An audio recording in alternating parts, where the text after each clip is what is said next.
This used to be one of the main banks in Tabqa before ISIL arrived in 2014.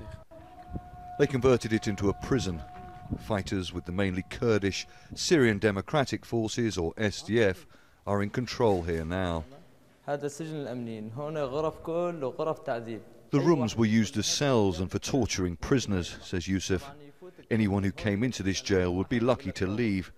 Nearly 200 prisoners were kept here. They would often parade dead bodies here as a warning to anybody about cooperating with the regime, the SDF or the coalition. Syrian Democratic Forces, with the help of US weapons and coalition airstrikes, took control of Tabqa last week. Residents who fled from the fighting have begun to come back to check on their homes. They say ISIL welded a steel bar onto this sign.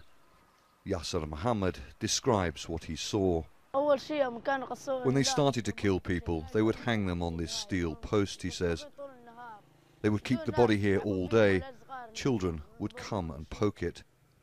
Ahmed al-Ahmed says he was often warned by ISIL fighters for wearing clothes they said were against their beliefs. My trousers had Barcelona logo on them, and every Friday they would take me to their police. One day after prayers we came to this building and they threw a man from the roof. Everyone was watching. When he hit the ground they started throwing rocks at him. There is very little food for the people who have returned to Tabqa. They say this is the only place they can buy bread. I bought bread, but it was snatched from my hands. Please give us food, says this woman. Give us bread, we are so hungry. I've been searching for my daughter for 2 days. She is part of my heart. I cannot find her. People are starving. They are fighting each other for bread, says Abu Muhammad. They are exhausted. They feel as if they are dying. But thank God we are saved and we can live again.